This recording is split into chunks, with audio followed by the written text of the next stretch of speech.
Disyembre 1998, sa isa sa mga mansyon sa Forbes Park, Makati, isang kilalang kabataang babae ang naglaho. Siya si Isabel Reyes, 29 taong gulang, na 3 taon pa lang ang nakalilipas, ay isa sa pinakamagniningning na aktres sa buong Pilipinas. Matapos pakasalan ang nag-iisang tagapagmana ng isang tanyag na pamilyang asendero, tinalikuran niya ang showbiz. Inakala ng lahat na namumuhay siya na parang isang reyna, walang anumang problema. Ngunit isang hating gabi, bigla na lang siyang nawala.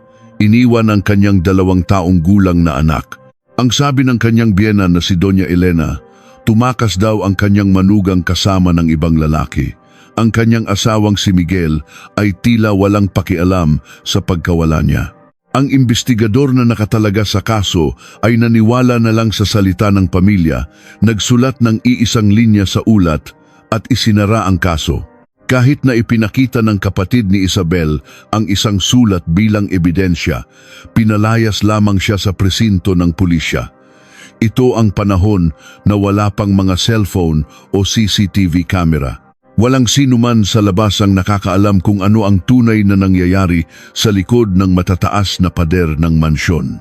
Sa loob ng 10 taon, walang nangyari. Iyon ang akala ng lahat. Ngunit noong taglagas ng 2008, ang dambuhalang pluma na gawa sa marmol na nakatayo sa gitna ng hardin ng mansyon ay nagsimulang tumagilid. Upang ayusin ito, kinailangang hukayin ang pundasyon. 1 metro sa ilalim ng semento, may sumabit sa pala ng isang trabahador. Ang tumama sa pala ay hindi lupa o bato. 10 taon matapos maglaho, ang babae ay naroon pala sa ilalim. Sa hardin kung saan araw-araw na naglalaro ang kanyang anak, nandoon lang pala siya mula pa sa simula. Sino ang naglibing sa kanya roon?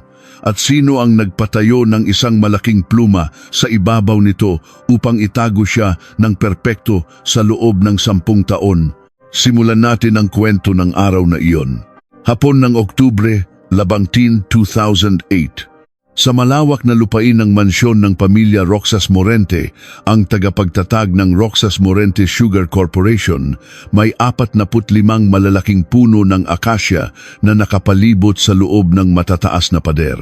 Habang papalubog ang araw, isang mahabang anino ang bumagsak sa malaking pluma na gawa sa marmol sa gitna ng hardin. Si Leo, 2 anyos, ay biglang natigilan habang pinapatatalbog ang bola ng soccer sa kanyang paa. Napansin niyang ang damuhan sa kanang bahagi ng pluma ay bahagyang lumubog na parang may bakas ng paa. Ang tubig mula sa pluma ay tumatagas sa mga siwang ng marmol na lumilikha ng putik. Ibinaba ni Leo ang bola at lumapit sa lumubog na damuhan. Halos kalahati ng kanyang sapatos na goma ay lumubog sa malagkit na putik. "Papa, lumulubog po yung lupa sa may fountain, tumatagas din yung tubig." Sumilip si Miguel Roxas Morente mula sa bintana ng kanyang library. Itinaas niya ang kanyang salamin at sinulyapan ang hardin, ngunit tila mabilis siyang nawalan ng interes. "Sabihin mo kay Mang Tomas, hayaan mo siyang mag-asikaso niyan." Tumango si Leo at tumakbo papunta sa entrada. Ang mayordomo, si Mang Tomas, ay lumabas mula sa kusina. "Mang Tomas," sabi po ni Papa, "ipaayos daw po yung fountain. Malakas po yung tagas ng tubig." "Ang pluma po, sir." "Sige po, ako na po ang tatawag sa kontratista." Kinuha ni Mang Tomas ang kanyang maliit na kuwaderno mula sa bulsa at nagsimulang maghanap ng numero. Ang matriarka ng pamilya, si Doña Elena, ay 10 araw nang nasa Europa para sa isang bakasyon. Ang patriarkang si Don Alejandro ay pumanaw na noong 2006. Karaniwan, si Doña Elena ang namamahala sa lahat ng bagay sa hardin, ngunit dahil wala siya, responsibilidad ni Mang Tomas ang mga gawain sa mansyon. Agad na tinawagan ni Mang Tomas ang Marcos Construction. Kinaumagahan, makalipas ang 2 araw, isang truck ang pumasok sa malaking tarangkahan ng mansyon. Sakay nito ang isang jackhammer, mga pala at timba. 3 trabahador na nakauniporme ang bumaba. Ang kanilang foreman, si Mang Ben, ay inikot ang pluma habang isinusuot ang kanyang guwantes. Sa ilalim ng base ng marmol, may itim na mantsa ng tubig at ang lupa sa silangang bahagi ng pluma ay kitang-kitang nakatagilid. Kung ganito kalubog ang lupa, may problema sa pundasyon. Kailangan nating buksan to mula sa itaas. Kinawayan ni Mang Ben ang dalawang nakababatang trabahador. Ibaba niyo ang jackhammer. Biyakin natin ang semento para makapasok sa loob. Nang bumaon ang jackhammer sa semento, isang matinis na ingay ang umalingaw-ngaw sa hardin. Nagliparan ang puting alikabok at salit-salitang tinanggal ng mga trabahador ang mga basag na semento at lupa gamit ang kanilang mga pala. Nang lumalim na sila ng 1 metro, nagbago ang pakiramdam sa dulo ng pala. Hindi ito matigas na bato, kundi isang bagay na malambot at nababanat ang tumulak pabalik sa pala. Biglang itinaas ni Mang Ben ang kanyang kamay. Tigil! Tigil! May kung ano sa ilalim. Lumuhod si Mang Ben at nagsimulang kamayin ng lupa. Isang kumpol ng itim na waterproof na trapal ang lumitaw. Maingat na itinaas ni Mang Ben ang dulo ng trapal at isang malaki, kupas na takip ng isang rubber drum ang nakita. Ang drum ay may mahabang bitak at mula sa siwang isang maputing bagay ang nakausli. Natigilan ang kamay ni Mang Ben sa ere. Ano to? Isa sa mga trabahador na nasa tabi niya ay napaatras at nabitawan ng kanyang pala. Boss, buto yan, hindi ba? Dahan-dahang tumayo si Mang Ben. Kinuha niya ang kanyang cellphone mula sa bulsa, ngunit nanginginig ang kanyang mga daliri at 2 beses siyang nagkamali sa pagpindot. Hello, Makati City Police. Nandito kami sa mansyon ng mga Roxas Morente. Habang naghuhukay kami para sa pundasyon ng fountain, may nakita kaming parang buto ng tao. 40 minuto matapos ang tawag, isang itim na sasakyan ng pulisya ang huminto sa tapat ng mansyon. Bumaba mula sa sasakyan si Detective Marco Pascual ng Makati City Police Department. Siya ay 37 taong gulang, matipuno at may matalas na tingin. Pumasok si Pascual sa hardin at inilibot ang kanyang paningin. Ang mga trabahador ay nakatayo sa malayo mula sa pluma. Sa hinukay na butas, nakalabas ang kalahati ng isang itim na rubber drum. Lumuhod si Pascual sa tabi ng butas at binuksan ang kanyang flashlight. Nang itutok niya ang ilaw sa siwang ng drum, malinaw na lumitaw ang hugis ng maputing bagay. Ito ay buto ng tao. Sa tabi nito may isang piraso ng pambabaeng sapatos na may disenyo noong dekada 90 at isang kinakalawang na metal na pulseras ang nakadikit dito. Tumayo si Pascual at hinarap ang mga trabahador. Walang gagalaw dito. Mula ngayon, ang buong hardin na ito ay isang crime scene. Kinuha niya ang kanyang radyo, Central Detective Pascual. May natagpo ang buto ng tao sa pundasyon ng pluma sa mansyon ng mga Roxas Morente sa Forbes Park. Ipadala ang SOCO. Dumating ang scene of the crime operatives, SOCO, at kinuha ang buong rubber drum. Mula sa loob, nakuha nila ang halos kumpletong kalansay ng isang tao. Sinuri nila ang selyo ng drum at ang tigas ng semento. Lumapit ang pinuno ng SOCO kay Pascual. Detective, base sa estado ng pagkakaselyo at agnas, 8 hanggang 12 taon na itong nakalibing dito. Tumango si Pascual at isinulat ang mga numero sa kanyang kuwaderno. Nang simulan niyang imbestigahan ang kasaysayan ng mansyon, isang katotohanan ang pumukaw sa kanyang pansin. Ang plumang ito ay ipinatayo noong 2000 sa utos ng biyenan na si Doña Elena. At 2 taon bago iyon, noong Disyembre 1998, may isang hindi nalutas na kaso ng pagkawala mula mismo sa mansyon na ito, si Isabel Reyes. 29 na taong gulang, dating aktres. Pumunta si Pascual sa basement ng presinto kung saan nakatago ang mga lumang file. Sa isang makitid na pasilyo na may kumukurap-kurap na ilaw, huminto siya sa harap ng isang bakal na estante. Hinila niya ang folder na may markang 1998. Nang buksan niya ito, iilang pirasong papel lamang ang laman, masyadong manipis para tawaging isang ulat ng investigasyon.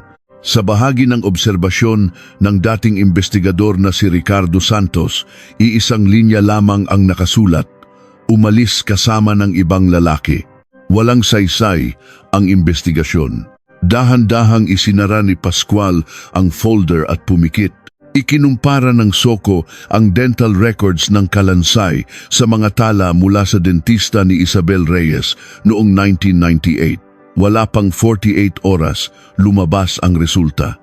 Ang Kalansay ay kay Isabel Reyes. Nang gabing iyon, lahat ng channel sa telebisyon ay nagulat ng nakakagulat na balita. Dating aktres na naglaho 10 taon na ang nakalipas, natagpo ang patay sa ilalim ng pluma sa mansyon ng mga biyenan.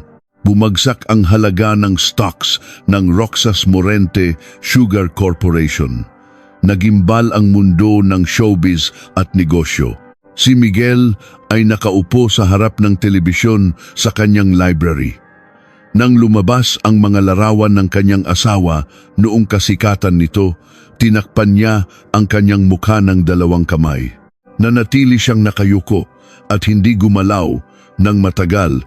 Kasabay nito, umuwi si Leo galing eskwela. Sa may pintuan, nakita niya ang maraming sapatos na hindi pamilyar. Sa hardin, may nakaharang na dilaw na police tape. Mahigpit na hinawakan ni Leo ang strap ng kanyang bag at natigilan. Mang Tomas, ano po ito? Anong nangyari? Hinawakan ni Mang Tomas ang balikat ni Leo at dinala siya sa loob. Sir Leo, pumasok na po muna kayo sa kwarto ninyo. Huwag po kayong mag-alala. Lumingon si Leo at muling tiningnan ang hardin. Sa lugar kung nasaan dati ang pluma, may nakatayong asul na tolda at mga taong nakaputing guwantes ang abalang kumikilos. Hindi pa alam ni Leo na ang bitak na nakita niya ilang araw lang ang nakalipas, ang siwang kung saan tumatagas ang tubig ang simula ng lahat ng ito. Umaga ng Oktubre 6, 2008, naglalakad si Detective Pascual sa isang eskinita sa isang residential area sa Maynila. Sa pagitan ng mga lumang pader, may nakita siyang isang maliit na tarangkahan. Pinindot niya ang doorbell at ilang sandali pa may narinig siyang kumilos sa loob. Bumukas ang pinto at isang matandang lalaki na may puting buhok na nakasuklay pa atras ang lumabas.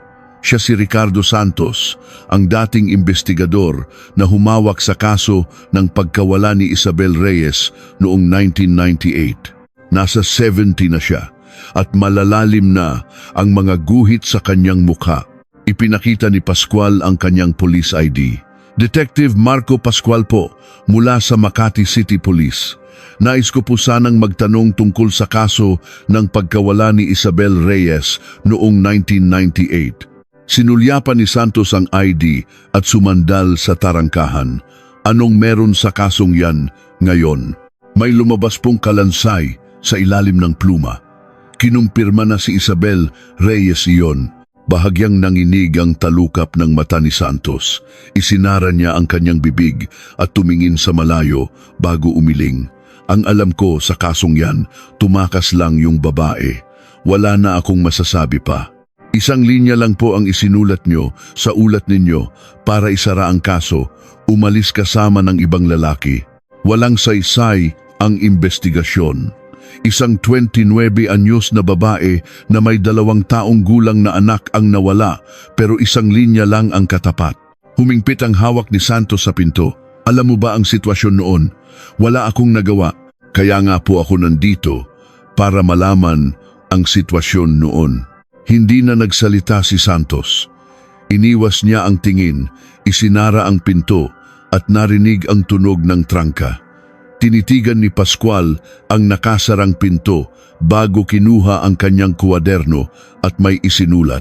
Sa loob ng sasakyan pabalik, muling binuksan ni Pascual ang mga file mula 1998. Isang buwan bago maglaho si Isabel, noong Nobyembre 1998, may mga tala sa kanyang credit card na 3 beses siyang bumisita sa David Associates Law Firm sa Ortigas Center.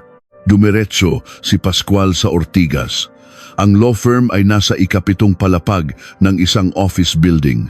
Sinalubong siya ng isang babaeng abogado, si Attorney Sylvia David, 52 gulang. Nandito po kayo para sa kaso ni Miss Isabel Reyes, hindi ba? Napanood ko sa balita. Inaasahan ko na pong may tatawag sa akin. Umupo si Pascual sa silyang nasa harapan. Totoo po bang bumisita dito si Miss Reyes noong Nobyembre 1998? Opo. 3 beses, sagot ni Attorney David habang inaalis ang kanyang salamin at kinukuha ang isang sobre. Naghahanda po siya para sa divorce at para makuha ang kustudiya ng anak niya. Nag-iimbestiga rin kami sa mga ari-arian ng asawa niyang si Miguel at nangangalap siya ng ebidensya ng pangangaliwa nito. Ebidensya ng pangangaliwa, mga record ng pagpasok sa hotel, mga testimonya ng nakakita. Siya mismo ang nagdala ng mga yun dito. Sabi niya, kailangan niya ng matibay na basehan para makaalis kasama ang anak niya. Desidido na po talaga siya. Tumango si Pascual habang nagsusulat sa kanyang kuwaderno. Pagkaalis sa Ortigas, alam na ni Pascual ang susunod niyang pupuntahan, ang dating kasambahay ng mga Roxas Morente, si Aling Lorna. Nasa 50 PT na siya at nakatira sa isang maliit na apartment sa Pasig. Nang buksan ni Aling Lorna ang pinto at makita ang ID ng pulis, nanlaki ang kanyang mga mata. Dahil po ba ito kay Ma'am Isabel? Napanood ko sa balita, natagpuan daw sa ilalim ng pluma. Tumango si Pascual at pumasok sa sala. May natatandaan po ba kayo noong gabi ng Disyembre 4, 1998? Umupo si Aling Lorna sa dulo ng sofa at ipinatong ang mga kamay sa kanyang tuhod. Bahagyang nanginginig ang kanyang mga daliri. Nang gabing iyon po, narinig ko ang boses ni Doña Elena at ni Ma'am Isabel mula sa Master's Wing. Lagi naman po silang hindi magkasundo. Pero iba po noon, hindi lang basta pagtatalo, parang sigawan na. Narinig niyo po ba ang pinag-uusapan nila? Masyadong makapal ang pader, pero sigurado po akong pasigaw na nagsasalita si Doña Elena. Narinig ko rin po ang boses ni Sir Miguel. Tumagal po siguro ng 1 oras. Nagpatuloy si Aling Lorna habang nakayuko. Kinaumagahan, sinabi sa akin ni Doña Elena na nag-empake raw si Ma'am Isabel at umalis na.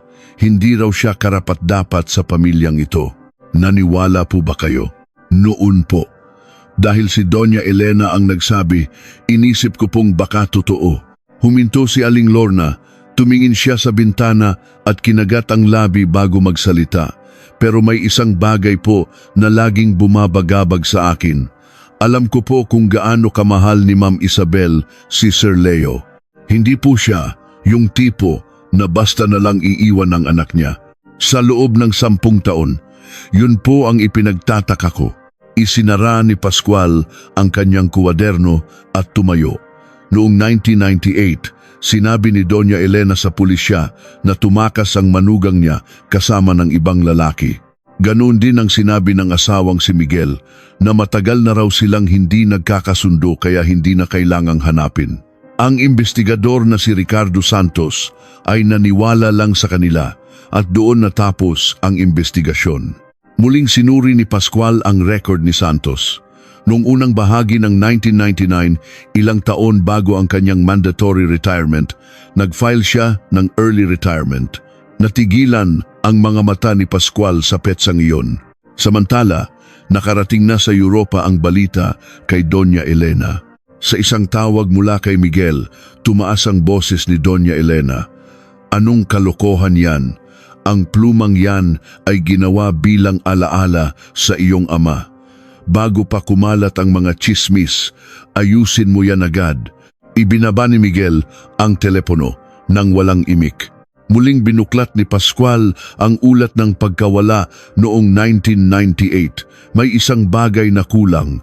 Walang kahit isang testimonya mula sa pamilya ni Isabel Reyes. Tanging ang salaysay lang ng asawa at biyena ng naroon. Walang bakas na sinubukan man lang nilang kausapin ang pamilya ng biktima. Hinanap ni Pascual ang pamilya ni Isabel at natagpuan ang address ng kanyang ate sa Quezon City. Kinabukasan, tumayo si Pascual sa harap ng isang apartment sa Quezon City. Nang pindutin niya ang doorbell, isang babaeng 43 taong gulang ang lumabas. Siya si Ana Reyes. Kahawig niya ang kanyang kapatid, ngunit malalalim ang mga guhit sa paligid ng kanyang bibig.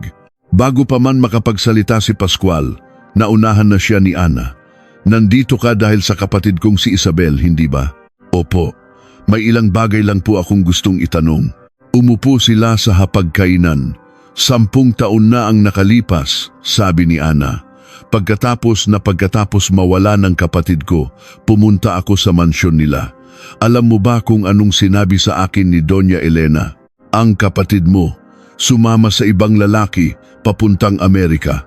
Kaya huwag mo na siyang hanapin. Nanginginig ang kamay ni Ana habang hawak ang tasa. Amerika, ni wala ngang passport si Isabel. Paano siya makakaalis? Kaya pumunta ako sa pulisya. Dala ko ang sulat na bigay niya sa akin. Nagdala po kayo ng sulat? Oo. Ipinakita ko sa isang pulis na nagngangalang Santos. Tiningnan niya lang saglit ang sulat at alam mo kung anong sinabi niya. Away mag-asawa lang to, walang maitutulong to. Isang salita lang, pinalayas na ako. Tumayo si Ana at pumasok sa isang kuwarto. Pagbalik niya, dala niya ang isang lumang sobre. Naninilaw na ito at maraming tupi, halatang maraming beses nang binuksan at tiniklop sa loob ng 10 taon. Kinuha ni Ana ang sulat at inilapag sa mesa. Ito ang huling sulat na ipinadala ni Isabel noong Nobyembre 1998. 10 taon ko itong hindi maitapon. Nagsuot ng gwante si Pascual at maingat na binuksan ang sulat. Puno ito ng manipis at nanginginig na sulat kamay. Ate, aalis na ako rito. Isasama ko si Leo para magsimula ulit. Pero hindi ko alam kung papayagan ako ng pamilyang ito.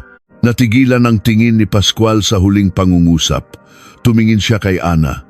Namumula na ang mga mata nito. Kinagat niya ang labi at pagkatapos ng matagal na pagpipigil, nagsalita siya. Kung binasa lang sana ng pulis na yon ang sulat na ito, baka nahanap na ang kapatid ko. 10 taon. 10 taon ko itong pasan-pasan mag-isa. Gagamitin po namin ang sulat na ito sa investigasyon, sabi ni Pascual habang inilalagay ang sulat sa isang evidence bag. Pangako, tatapusin namin ito. Tumingin si Ana sa bintana, tahimik na nakaupo. Oktubre 22, 2000. Dumating sa Makati City Police ang resulta ng forensic analysis. Binuksan ni Detective Pascual ang sobre. Sa likod ng bungo ng kalansay, may malinaw na bakas ng pagpalo ng isang matigas at bilog na bagay. Ang buto ay bumaon paloob, isang pinsalang hindi maaring idulot ng simpleng pagkahulog.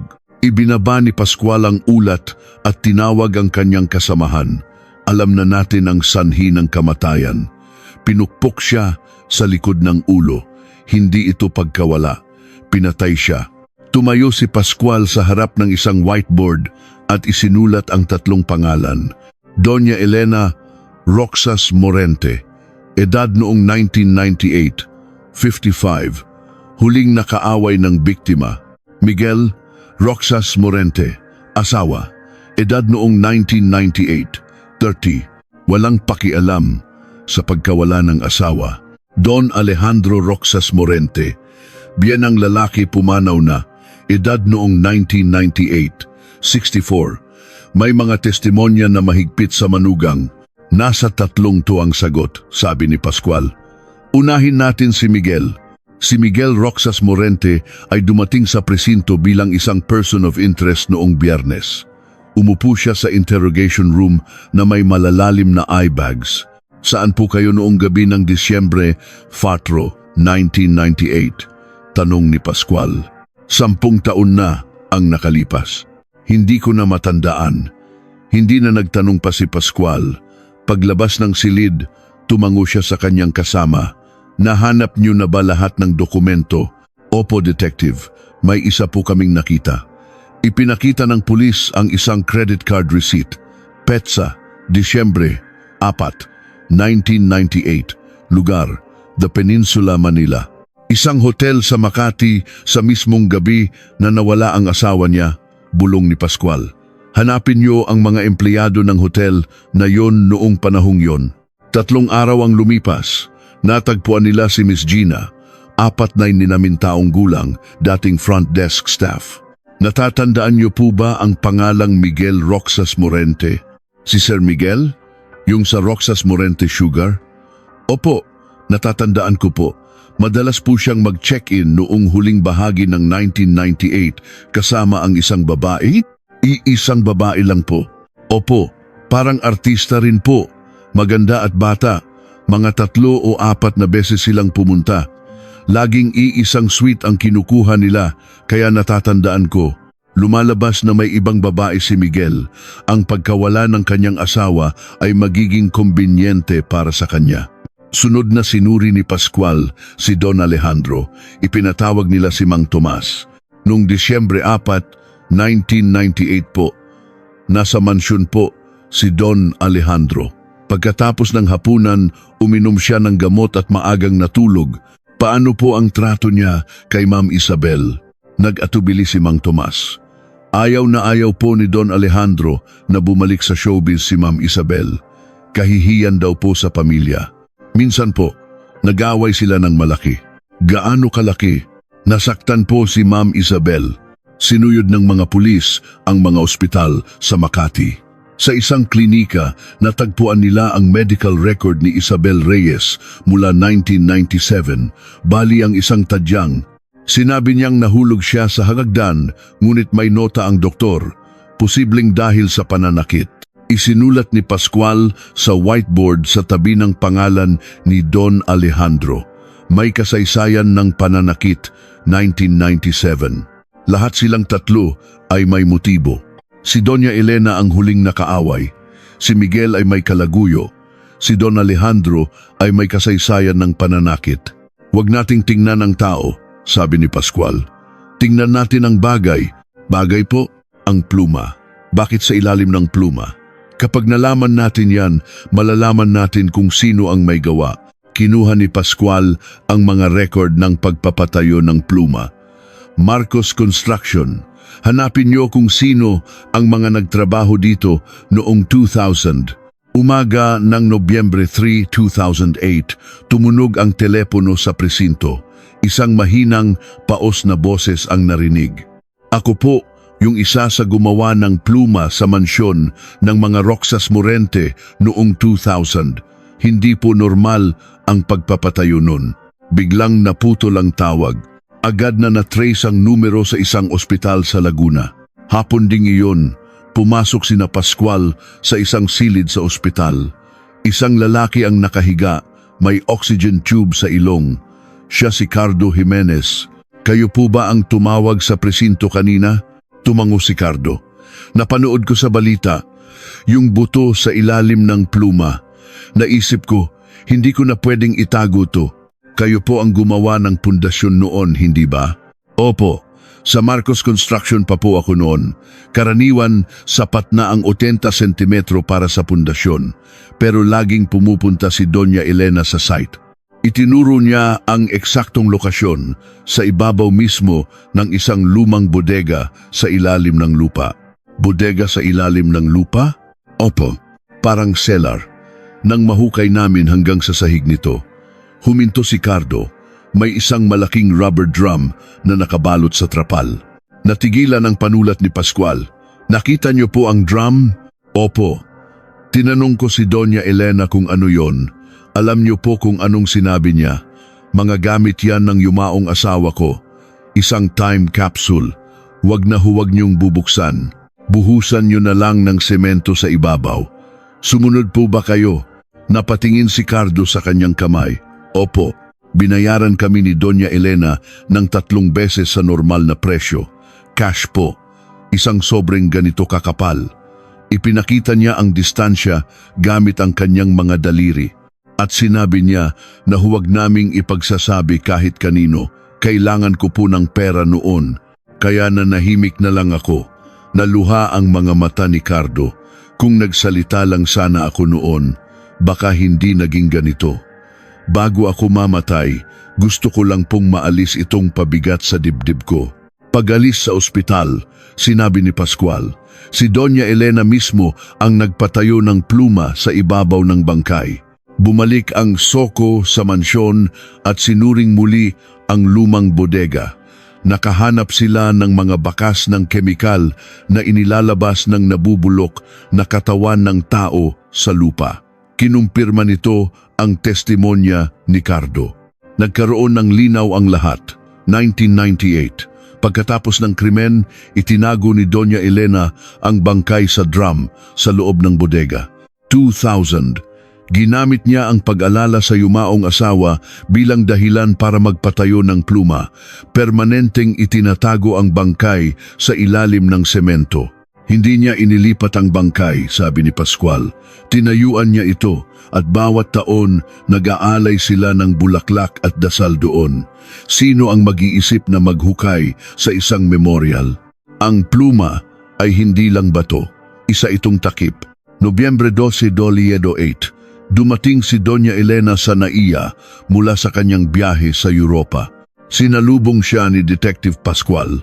Doña Elena Roxas Morente, Detective Marco Pascual po, maaari po ba kayong sumama sa amin? Sa interrogation room, nanatiling diretso ang upo ni Doña Elena. Kalmado niyang sinagot ang mga tanong. Itinanggi niya ang lahat. Tinawag niyang sinungaling si Cardo Jimenez, isang taong malapit ng mamatay at naghahalo na ang isip. Samantala, lumabas ang isa pang impormasyon.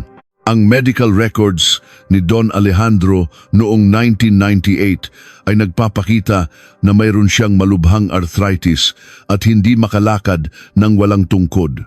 Ang lakas ng kanyang mga braso ay labis na humina. Imposible, sabi ni Pascual, isang 64 anyos na matandang hindi makalakad ng maayos ang papalo sa isang 29 anyos na babae nang may sapat na lakas para bumao ng bungo. Imposible. Tinanggal ni Pascual ang pangalan ni Don Alejandro sa whiteboard. Kasabay nito, isang dating manager ni Isabel na nagngangalang Paulo Vargas ang lumabas sa media. Inamin niyang may relasyon sila at niyaya niya itong tumakas noong Disyembre 1998. Ito ang eksaktong kuwento ni Doña Elena. Ngunit may hawak na testimonya si Pascual mula kay Attorney David.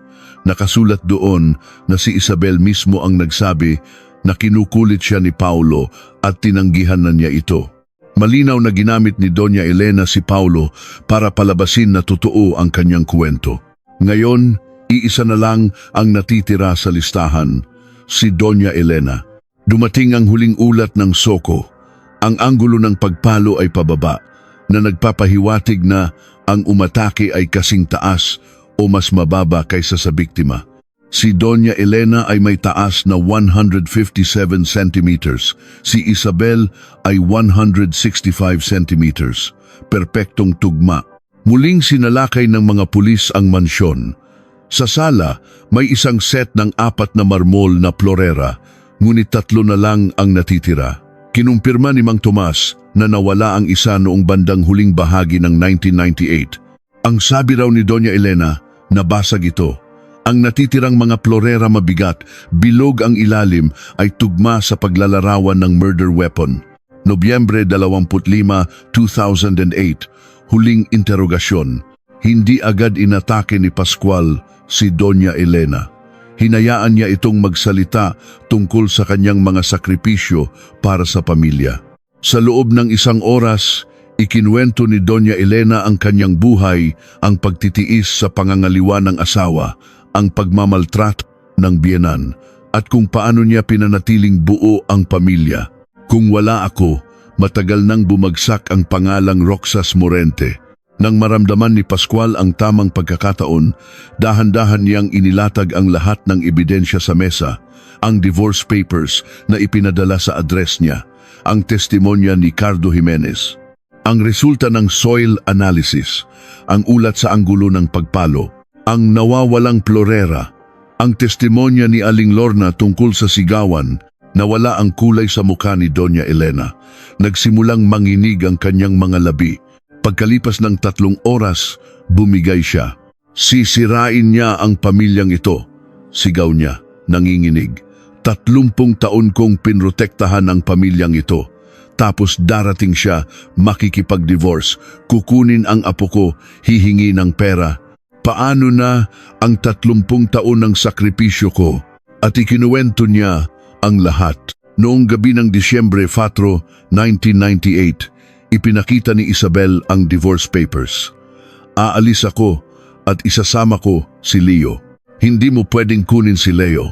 Dugo siya ng mga Roxas Morente. Nang tumalikod si Isabel para umalis, kinuha ni Doña Elena ang isa sa mabibigat na marmol na plorera mula sa estante at buong lakas na ipinalo sa likod ng ulo ng kanyang manugang. Bumagsak si Isabel, walang buhay.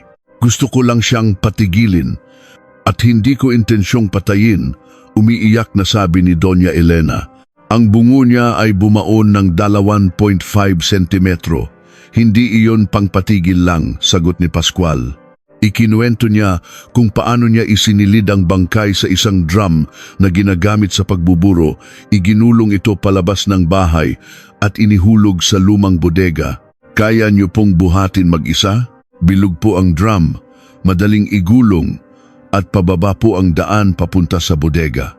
Tugma ang kanyang salaysay sa itsura ng lugar. Kinabukasan, sinabi niya sa kasambahay na tumakas si Isabel. Sinunog niya ang mga damit nito. Nang dumating si Miguel at magtanong, iyon din ang sinabi niya. Hindi na siya nagtanong ulit. Kahit minsan, sabi ni Doña Elena na may mapait na ngiti. Nobyembre 27, 2008, inaresto si Doña Elena Roxas Morente. Sa korte, idinepensa ng kanyang abogado na ito ay isang aksidente, isang biglaang bugso ng damdamin. Ngunit iginiit ng taga-usig na ang pagtatago sa bangkay sa loob ng 10 taon at ang pagpapatayo ng pluma sa ibabaw nito ay mga gawa ng isang taong may malinaw na intensyon. Si Cardo Jimenez, kahit may sakit, ay tumestigo mula sa isang wheelchair. 10 araw matapos ang kanyang testimonya, pumanaw siya. Hinatulan si Doña Elena ng 17 taong pagkakakulong. Habang inilalabas siya sa korte, nagtama ang kanilang mga mata ni Ana na mahigpit na hawak ang lumang pitaka ng kanyang kapatid. Si Doña Elena ang unang umiwas ng tingin. Ang dating investigador na si Ricardo Santos ay inimbestigahan at pinagbayad ng bahagi ng kanyang retirement pay dahil sa kapabayaan. Si Miguel, matapos malantad ang kanyang pangangaliwa, ay tuluyang nawala sa mata ng publiko at umalis sa pamamahala ng kanilang kumpanya. Naging miserable ang buhay ni Leo sa eskwela. Isang araw, sinundo siya ni Ana. Dinala niya ang pamangkin sa kanyang apartment sa Quezon City. Isang gabi, ipinakita ni Ana ang isang lumang photo album. Sa unang pagkakataon, nakita ng 12 na maanyos na si Leo ang mukha ng kanyang ina, isang masayang babae na nakangiti sa kamera. Sa isang larawan, karga-karga niya ang isang sanggol, si Leo, noong kanyang unang kaarawan. Ito, si Mama? Oo, anak. At ikaw, sabi ni Ana, ikaw ang nakahanap sa kanya.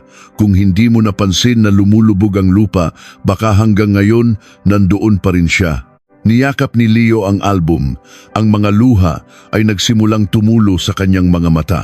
Tagsibol ng 2009, tinanggal ang pluma sa hardin ng mga Roxas Morente. Naiwan ang isang hubad na piraso ng lupa.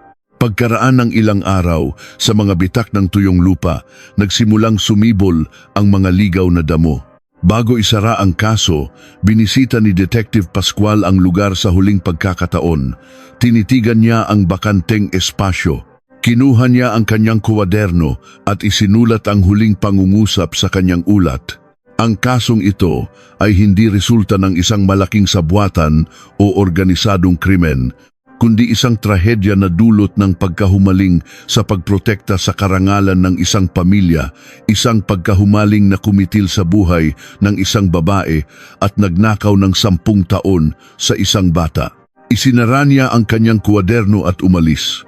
Habang nagsasara ang tarangkahan, isang banayad na hangin ang umihip sa ibabaw ng bakanting lupa.